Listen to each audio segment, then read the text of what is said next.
Thank you everybody for joining today, especially on an evening, but we do feel that it's a wonderful collaboration and an important meeting for those of you from the board and the neighborhood that can attend. And we really just wanted to make sure that you all knew that the purpose of this meeting is to really have Aaron and Bill give us a chance to hear their plans for the possible transaction happening on that empty lot near 410 Access Road.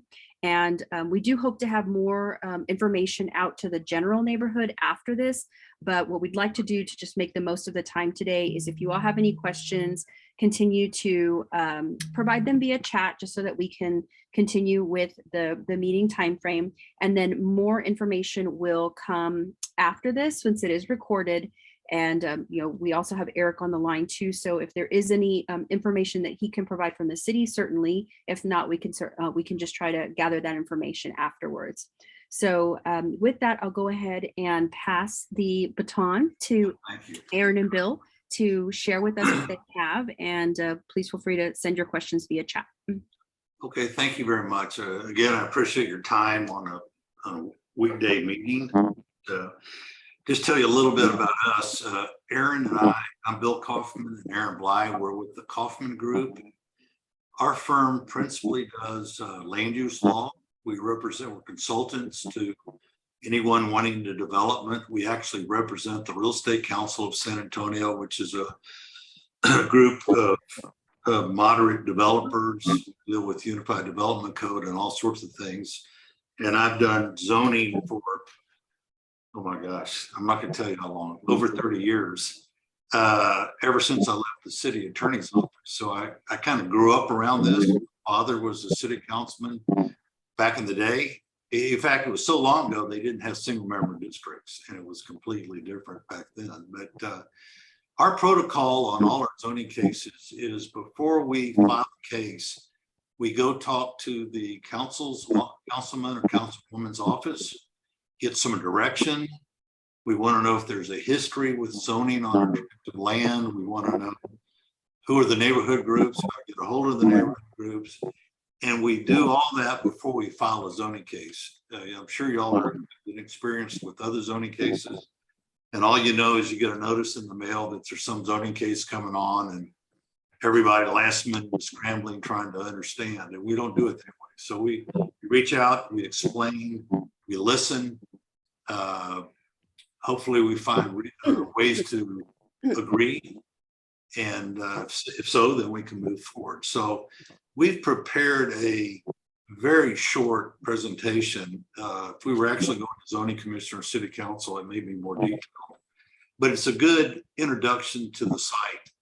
And I think you'll all be familiar with it when we show it. So Aaron, if you'll pull it up, let's see it. Let's get to the first page. We represent World Car Kia, and they operate about, I think, 9 dealerships in the area. They included Genesis, Kia, and some other brands. They've been around a long time. They're very well financed. They self-finance all their dealerships. They don't go to the bank and borrow money. They're very conservative on how they view it. We don't have a record with them, a history. We've done lots of zoning cases for automobile dealerships in Sierra and others, but we've never done it for this group. But they were recommended by someone I went to law school with, and we vetted them out and went and looked at their dealerships and things like that. So let's go to the first slide. And here's a large aerial of the intersection of Fredericksburg Road and 410. You can see the little pin, Aaron, if you'll point out that yellow, is it yellow or green? Yellow? Yeah, right there. That's the subject property. Fredericksburg is to the right on the corner. You know where Frost Bank is on that corner. And this is over 3 acre land that has been vacant, I guess, forever.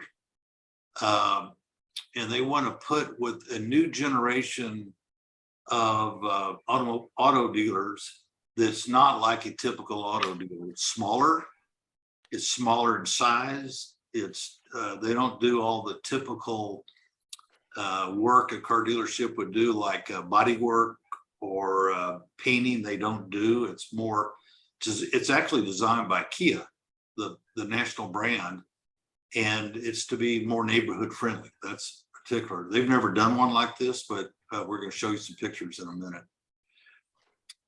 Next slide. Here's a little more close up of it. Again, you can see Frostbank, I think, on the corner of Fredericksburg to the right. We're in blue, and you see the neighborhood behind it. And then, of course, Caddy Corner from the corner is the mall. But this has been vacant, I guess, forever. And we'll talk a little bit more about it. Next slide, Aaron, if you will. Here's what it's the zoning. It's zone O2. We're going to show you a slide in a minute what O2 is. If you're not familiar, it's the most flexible and intense office zoning. There's a number of classifications for office. O2 is the highest.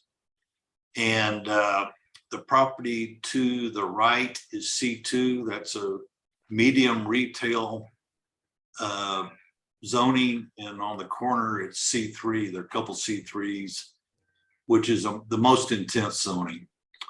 Let's go to the next slide. It's almost 4 acres. It's undeveloped. It's located in District 7, as you know. It's O2, as I pointed out.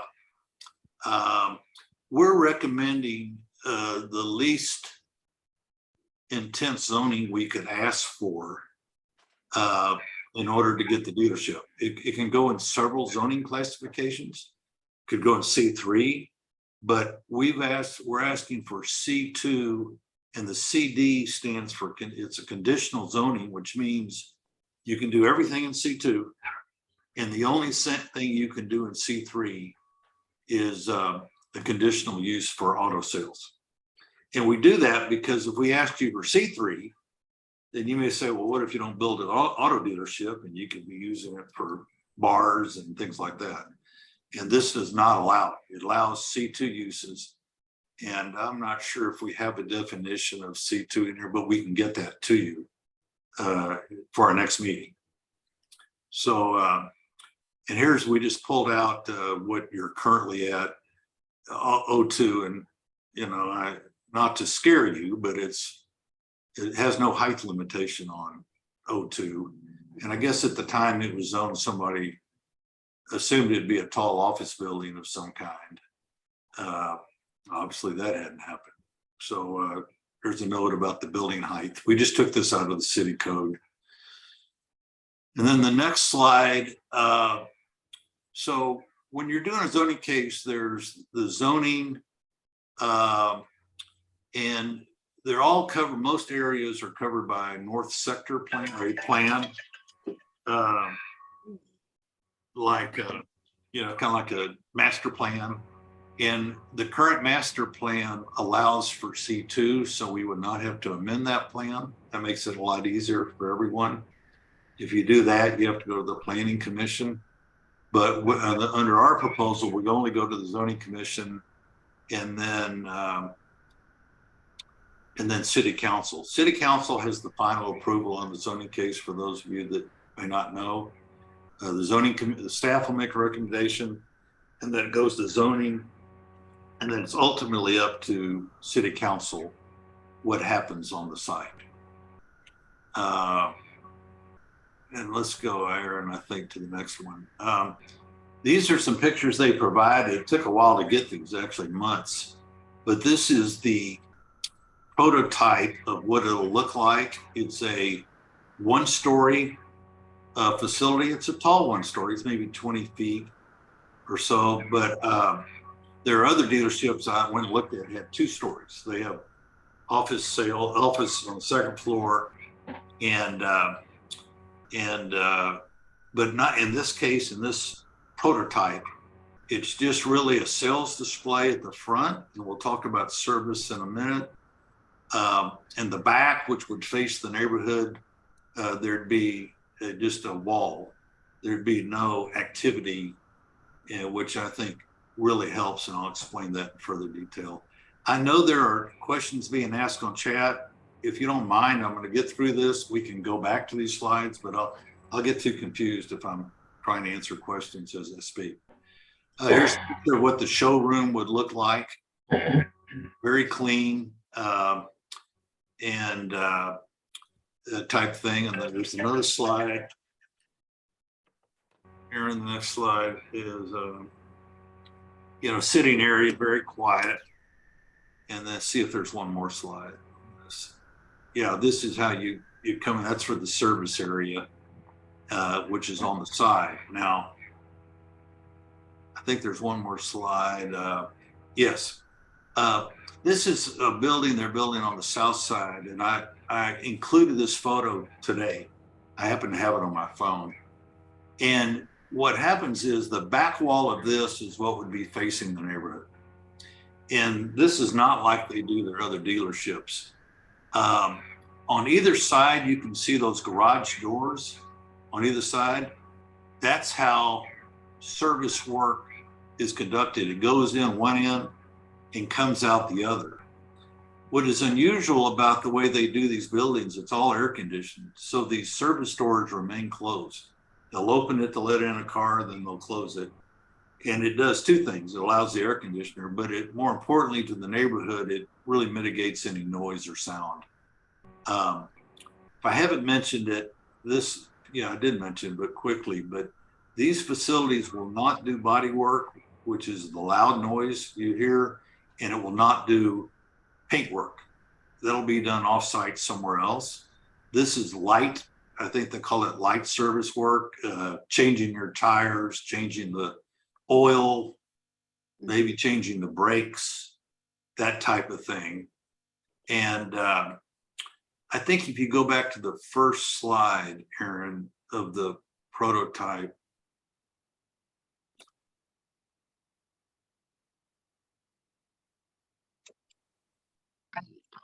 you're trying to do it.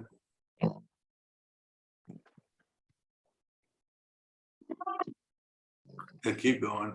That one.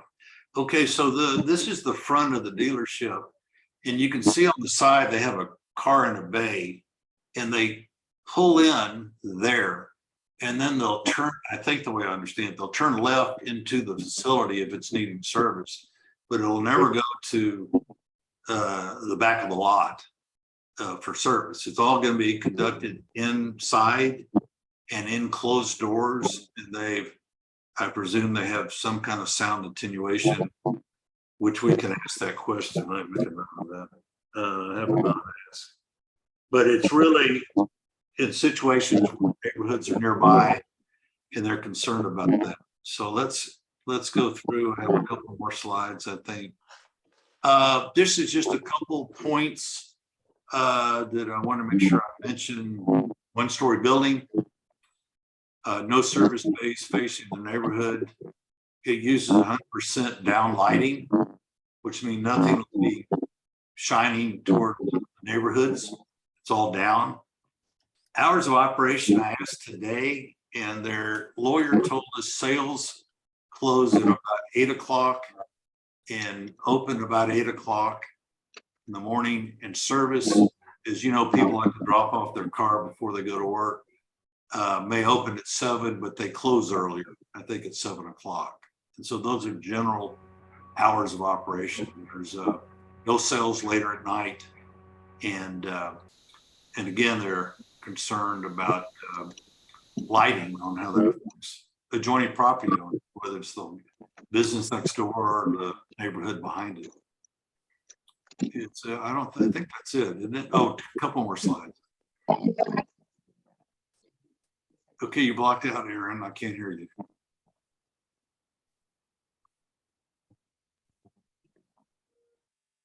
We still can't. I can't. Can y'all hear Aaron?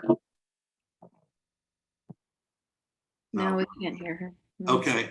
And these two slides aren't really important to you. These are just taken out of their manual. They're very proud of it, but it shows you how these dealerships are learning, and they want to make it a good experience for customers, but they're hoping that their neighborhood will be customers. So they've got to be a good neighbor. That's been my experience anyway.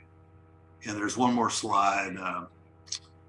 And this is just their standards, which really may mean something to you, but we can, by the way, we'll give you this presentation and you can feel free to distribute it. And we're very transparent, very open about this.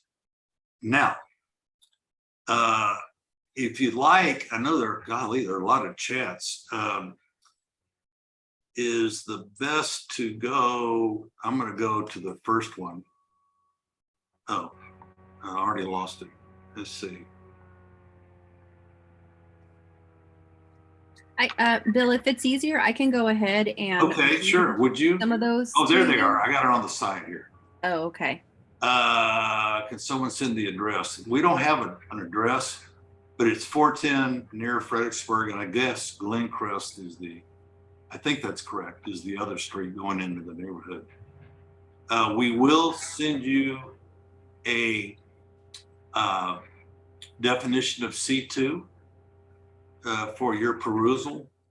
I will just tell you this, not to get ahead of ourselves, but like the neighborhood I was dealing with for my case tomorrow, we often, when there's certain uses that a neighborhood is concerned about, we can restrict the property. The city can't do it, but we can do it by restrictive covenants. Do y'all have any experience with that on the zoning case? You know? Okay, it's just something, an agreement that's filed a record, which makes sure that whoever owns the property, whether it's my client or the next guy or the next guy, are limited to what they can do. It's filed a record, it runs with the land. And the way we do these, they can't be amended without the approval of the neighborhood. So we don't really ask for a handshake, you know, trust me, I'm not going to be around forever. And my clients may not be around forever, but we make sure that whatever we need to memorialize, could be lighting, it could be hours of operation. There's a lot of things we put in those agreements to make sure you have something that's binding. Okay, anybody from North Haven Drive on the call? Not that I'm aware of. We did go door to door for some of the houses that were directly behind the lot, and we do have some comments from them in case they couldn't make it that I did want to share. Some of the concerns were if there was, and this might be more a question for Eric DeLuna, if there was going to be a loss in property value for those that are immediately adjacent to that property line. So here's what I've learned. I can't really speak for everybody. And but that'd be a little disingenuous because I obviously represent the applicant. But by the way, we've not filed a zoning case. And as I told you, we want to meet with y'all first. But I've been doing this a long time, and I have not experienced a retail use ever impacting value, unless, with the exception, if somebody is irresponsible. Now, I'm not qualified. You'd have to ask someone. I have an opinion, but I'm not sure it's worth anything. Whether a 10-story office building has more impact than a 1-story auto dealership, I don't know. I could argue both sides. It's going to be developed for something, and that's, you'll have to make that decision for yourself. Now, me, my mother lived right off 410 near Nacogdoches, and they fought against tall buildings because they didn't want anybody looking down in their backyard. And that's why in this case, there's a wall. There's no windows on the back of the building. And it's 1-story, albeit it's higher than, it's more like a 2-story house, or a little less than a 2-story house. But there won't be any windows that would affect the privacy of the people that live behind it.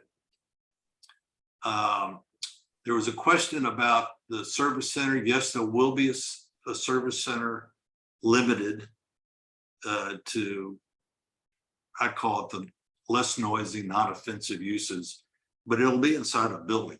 It won't be, if you go to any car dealership, you're going to walk in and those bays are open. And you see all the cars up on racks, and there's some guy with a machine taking the tires off, making the noise. You're not going to hear any of that. In fact, there's some argument. We have not hired a noise expert. I know some, but it'll help I can't tell you how much impede the noise from 410 a little bit because it'll block it. And I'd have to defer to an expert. I don't want to tell you something that proves not to be true, but my experience has been they'll tell you, yes, somewhat it'll mitigate the sound. Of course, with your trees, fully trees and stuff, you're probably doing a fair job anyway. Do you know, for those people, did they hear 410 traffic? They do, and that was another noise complaint that they've had. They had wished that there was a higher wall, but that's, you know, a whole other dilemma. Now, don't tell my client to offer this, but they can build a higher wall around solid screen fencing, and that is a catch-22. I've done this so many times. Some people would like that, and some people don't want to feel boxed in.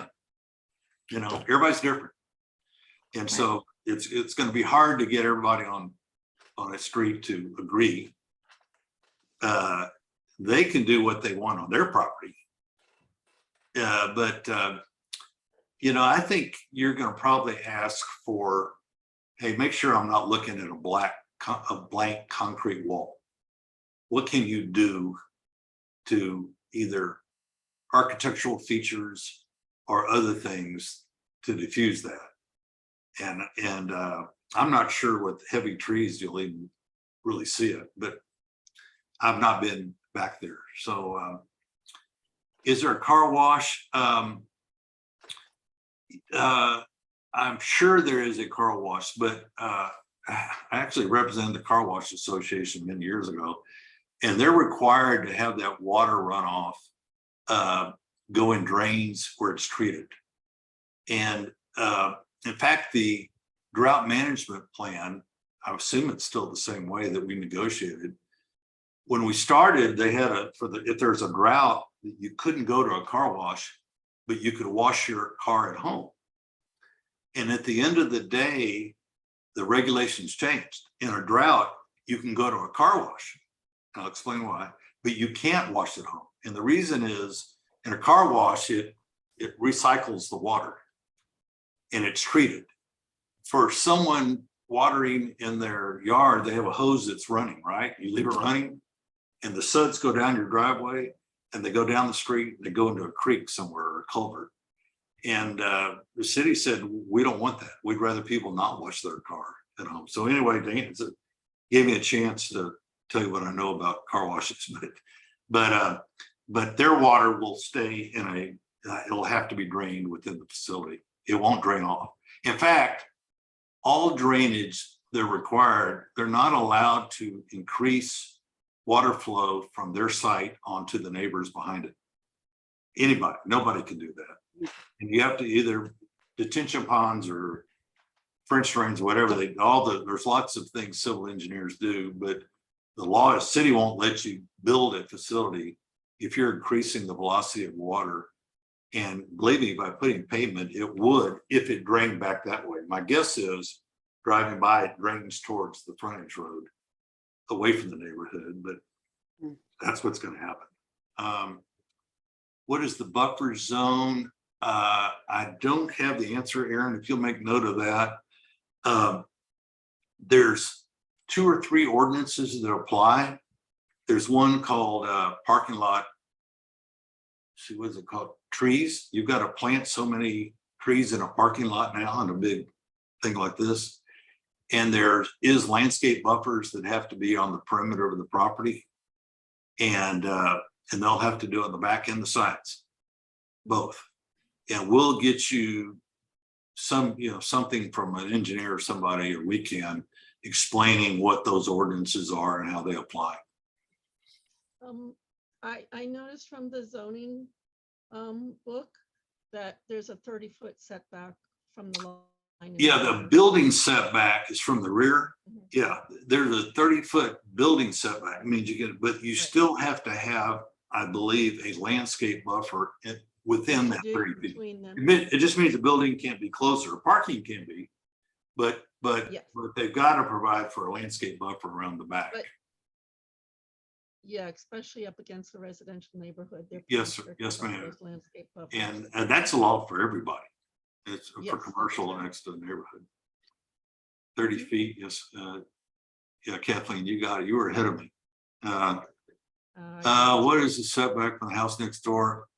I saw the side yard. There's a side yard setback as well. Yes, And 10 foot. we can give that to you. We'll send you an email, Mika, and you can share it with your board and anybody you want on whatever questions we promise to answer. And hopefully we include them all. Any vegetative buffer? Answer is yes. The landscape, they don't call it vegetative. It's landscape buffer is what it's called. Yeah, good question about the loudspeaker announcements. And I've not asked that question. I've asked it in the past. I remember representing a nursing home next to a car dealership, Alamo Toyota. And we had them, what they did, they oriented all their loudspeakers down. So the sound would go down and not out. But we'll have them address that. I guess everybody has security alarms. That's good news and bad news. Yeah. Bad news, it's loud. Good news is telling you something. Well, often. What about test drives? Are we waiting for test drives to the neighborhood? I don't know. It's a good question. I've not thought of that. We can certainly ask them. There's probably not a I don't know if there's a legal way because it's open, it's a public street, but I certainly can ask them and make sure. What I would recommend is they educate, train their salespeople. They are not to drive within that neighborhood. And Okay. And I'm this gonna is, chime in on that one because we've already got a dealership on Fredericksburg that does that. So Who's I know that? that's going to be one of the concerns for most of the Right. neighbors because it's going to be an easy U-turn without going around 410. Yeah, I don't think you want any more than an office building having their traffic cut through the neighborhood to maybe get out to Fredericksburg or, beat the traffic. And we can, the good news is it takes one person at the dealership, the owner, to say, you shall not do test drives. But I think we could memorialize that in a way. And with the district, with D7 on the call, we'll ask their help. If there's ever a problem, please let us know. These guys seem like good guys. They have a good reputation, and they're building these at a great expense. So they have a good reputation with the adjoining neighborhoods because they want you as customers. So, but that's a good question. Signage, there is a limit on the sign ordinance to signage, and we can get you something on what it is.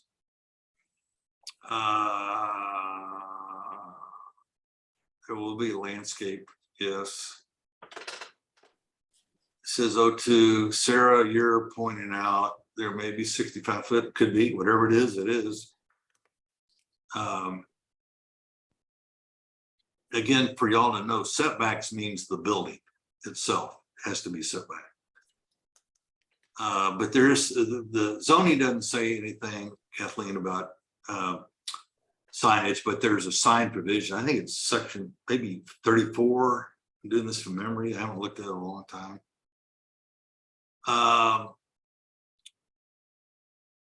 Yeah, we'll get to this. We'll get to this concern about people driving through the neighborhood. I don't blame you. I wouldn't want it either. And so I think that's certainly legitimate.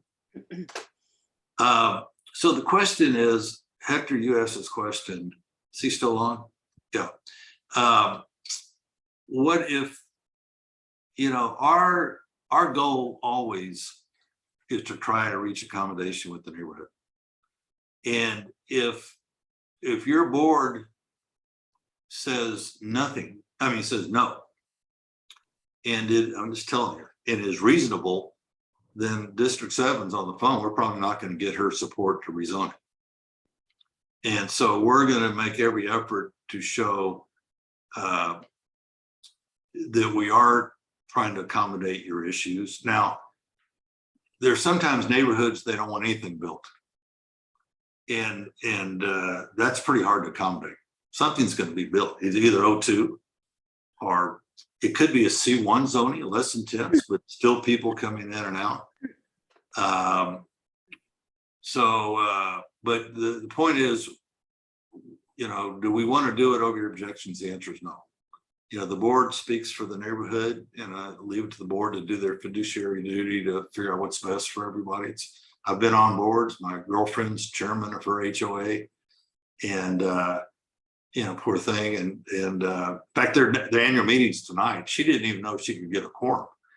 And so which organization plan to do? So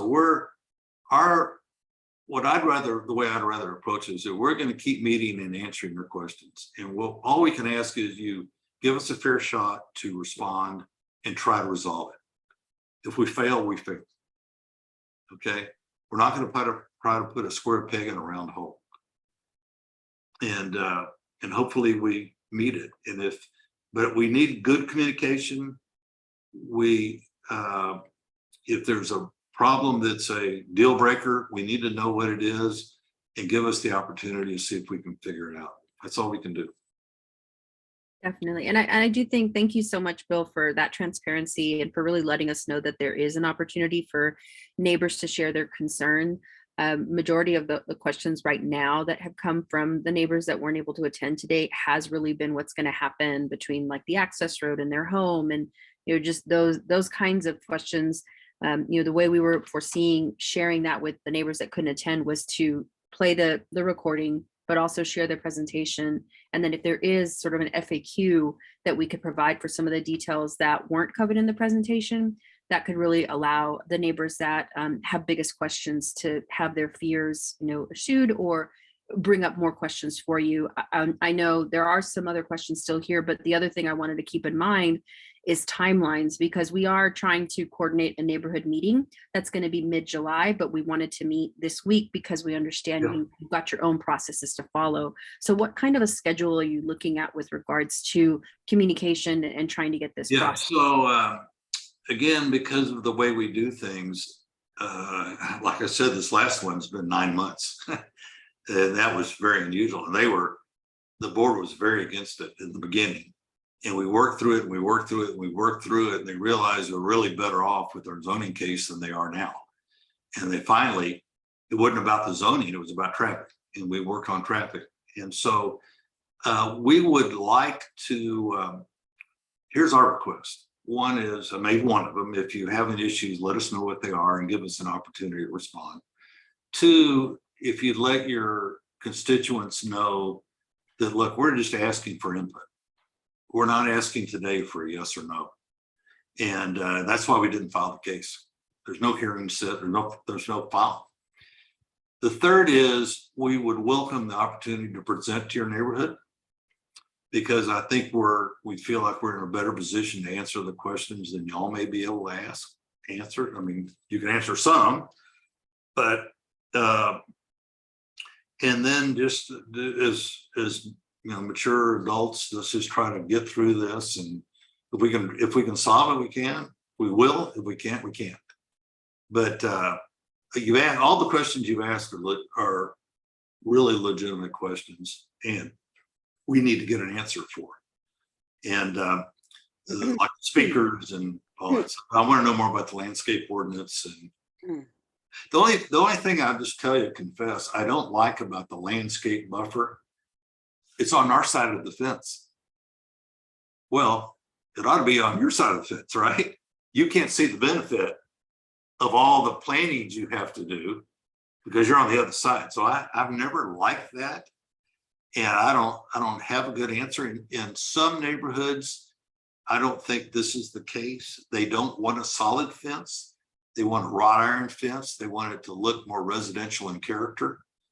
I would not recommend that to y'all in this case, because it's clearly, you know, a lot of autos on that parking lot.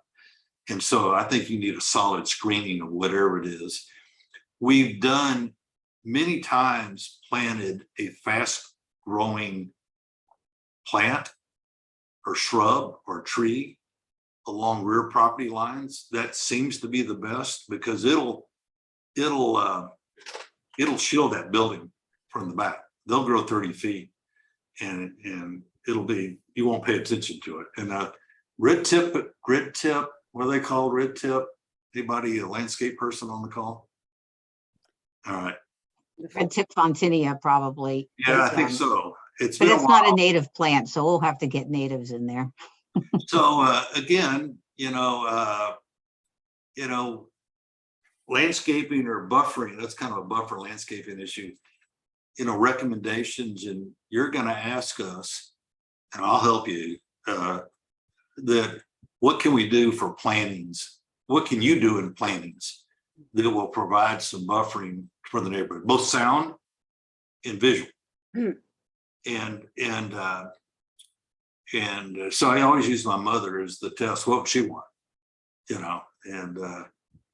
So is that a good start? I mean, in a way. And so if you let us know when your neighborhood meeting is, we'll make accommodations if you would allow us and to go. And we've done that many, many times. We like doing it. We like discourse. We'll,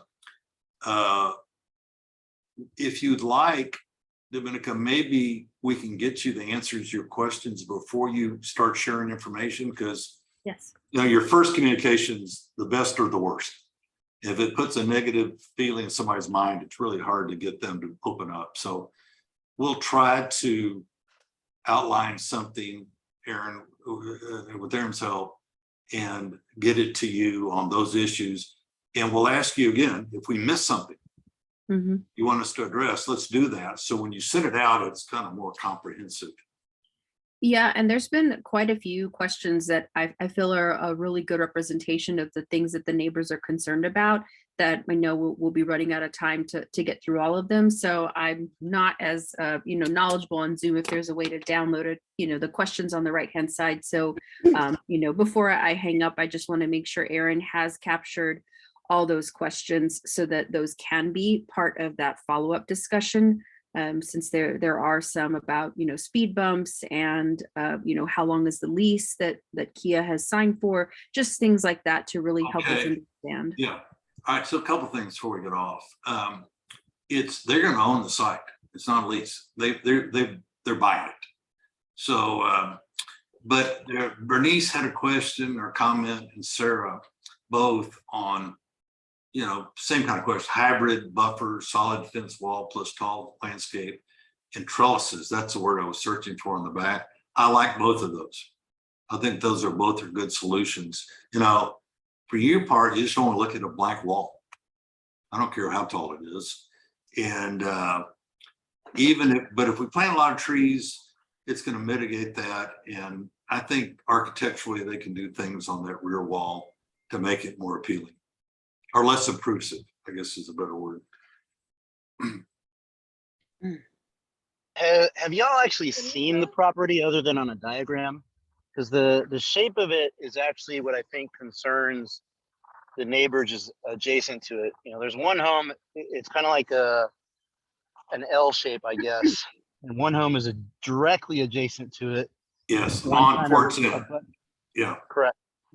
Yeah, I've been out there several times. I haven't walked it, but I've driven it. And, I'm concerned about that one house. And we'd like to, with your help, meet with them because they have a unique situation. Now, that's their plight is their own 410 access road. So they've got a lot going on. This site ain't gonna provide any noise that they're not already hearing. But I think the client can do things to help them. And a lot of times it's with their fencing on the side would probably be something. But I think that's unless you disagree, Dominica, I think that's a conversation with your help we ought to have directly with them so we can hear from them, because their issues are going to be a little different than everybody else's. Yeah, that neighbor, there's their situation, and then the neighbor that we spoke to that was very vocal about concerns with property value and all that would be good if we can get them. Yeah, I'd agree with that. And I'd also argue probably the people that are directly abutting the property. Mhm. Yeah, for sure, anybody in the back. But we'll work to see if they have a site plan showing where the building is, and it's going to take a little while. You know, they often don't want to spend too much money if they're not going to zone it. They don't want to design the building, spend $200,000 and not get the zoning. But I think they can do a lot more than they've done.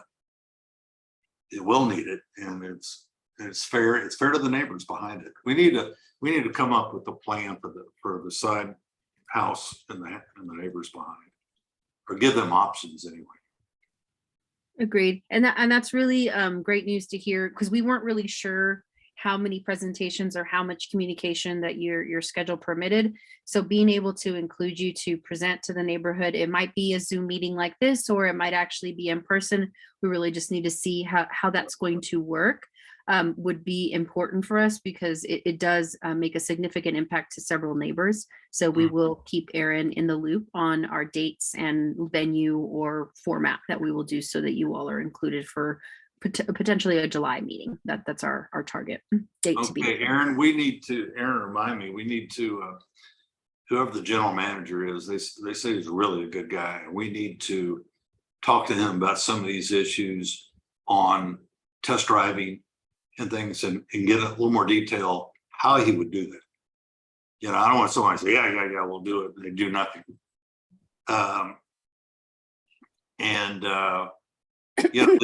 Again, Eric's on the call. If you don't do something you tell the neighborhood you're going to do, you know, the wrath of God and City Hall can come upon you. And so, you know, I'll do whatever we can to memorialize that, and we get as much specificity as you want. Great. Yeah, I think another question for the general manager that's come up a bit is security and lighting, and just kind of those off hours, because that's also been a concern when we've had other types of businesses that are trying to come in and around, is just that noise, sound, and other kinds of concerns. Well, the security issue we've always promoted as a good thing, because you've got someone back there that they have, you know, they got $20 or $30 million worth of vehicles. Although I don't know what the number is, and they're highly vested in security, and I think it helps the neighbors. You know, where I live in a high rise, and we have a back fence or a side fence on a little street, and two guys came over. It was on a camera, in black mask and hats, over the deal, tried to get in a car, failed, went back. Hours later, they came back and they stole the truck. And so they're gonna certainly have cameras in the back, not pointing into the neighbors, but to know what's going on. And we'll ask about security. Sure. What you intend to do. Another suggestion that was brought up from Bernice that you know, we definitely would be interested in having additional attendance, is if the general manager would like to be part of the meeting. Yeah. I don't know if that's too premature, but that, you know, I think representation would help. Look, it would, you know, I make a judgment. I don't know. The reason I told you I've never dealt with them before, because you know, it's not like, and Sarah, I've represented for 30 years. And so I want them to face the music and understand. And so I have no hesitation whatsoever of, they don't know anything about zoning, but they're having them present to answer questions. He'll probably think I'm going to sell everybody a car. You watch. Yeah. That's good. Maybe that'll come out of it. They tried to sell me a car. I went out there and looked at it. Hey, you got an old car. How about you get a new car? Well, please. That's his job. So, well, we've got about 10 minutes left in today's call. So I just wanted to make sure there wasn't anything else very new, pressing, or next steps that we really needed to talk about. Eric, since you did attend the call, is there anything that you've heard or next steps that we need to be mindful of from your port? No, I think, you know, Bill, I appreciate him being on the call and answering most of the questions. On my end, I took note of all the questions that were in the chat. I saved the chat. If you feel like there's a question that you think about after the meeting, because that happens a lot. If you think about a question that comes up after the meeting, I'm going to be providing my phone number and my email in the chat. Feel free to save it And it's an ongoing discussion. And I think this is a good start. I heard today noise, I heard security, I heard access into the neighborhood. And so those are things that I'm going to take back and report. But ultimately, let's meet back up in July. Tamika, you have my number and all of you have my number. So if there's anything else that you feel needs to be brought up, we can definitely talk about it in July. But from there, yeah, I'm happy with it. Eric, can I add a question? Sure. Can you inquire about what is entailed if the neighborhood wanted something like the Glencrest access to 410 access road closed, like some neighborhoods have? Could you repeat that again, Hector? So that they put up essentially a closure at the Glencrest and 410 access road. What does that process look like if we actually wanted that entrance to the neighborhood shut off so it's not an easy turn in for test drives and traffic? I could look into it with Public Works and get back with you. Do you have a good email or could you email me your question and I could send it off to Public Works? We can. Yeah, Yeah, that'll work. I can kind of answer Hector because I've dealt with this and very hard to close a public street and who has to approve. But if you had the neighborhood unified, then they do. Then one of the things their issue will be, even if 100% wanted it, it's a safety issue. Mhm. How many entrances do you have to the neighborhood? Multiple. So there's another Yeah. one just down the road. Yeah, if there was only one, there are two. They would not allow you to close. You'd have to have at least two in case there was a fire or cars on fire in one of the entrances and people were blocked in. Yeah, I think Eric's idea of talking to Public Works is the right thing to do. There's a process. It's pretty hard, but maybe it can be done. In fact, I don't know, we would support it, I'm sure. Great. Okay. Well, then what we'll do is wait to hear from you all with additional information. We are aiming internally to help promote our neighborhood meeting to start working on something like the week of June 27th. So I'm not sure if about a week's time would be enough to compile some answers and just get some general information. And we should probably be back we'll do that. Okay. With some dates as well. Yeah. And as Eric mentioned, you don't have to wait for us to have a meeting to ask questions. And so you've got Aaron's or my email, just anytime one comes to mind. Hey, somebody asked me, because our best way to handle this is answering questions quickly before it gets out and everybody starts opining to what the answer ought to be. Everybody gets bad information. Got it. Okay. Well, then I think that really covers the majority of things that we wanted to understand as next steps. Aaron, can you go back to making me host? Now that you're host, I don't think I have the same control anymore, so that we're able to wrap everything up that we need to on our end to save this recording. Okay. I did Yes. it. I have the power again. Thank you. Well, thank you all again for your time today. For some of my board members, if you all have a few minutes to stay on, please do. But we can go ahead and release Eric and Bill and Aaron from today's call. Thank you very much. Thanks. Thank you, Tamika. Thank you all. Thank you all. Thanks, Mika. Bye. Thank you. Bye. Thank you. Bye. Bye. All right. I think we've got our inner circle now. So thank you all for being able to stay on a little bit extra for those of you that had the time. It was Kathleen that had asked if we could stay on to talk amongst ourselves. So Kathleen, did you want to open it up for any other questions or comments that came to mind? But I've been looking at a lot of the questions and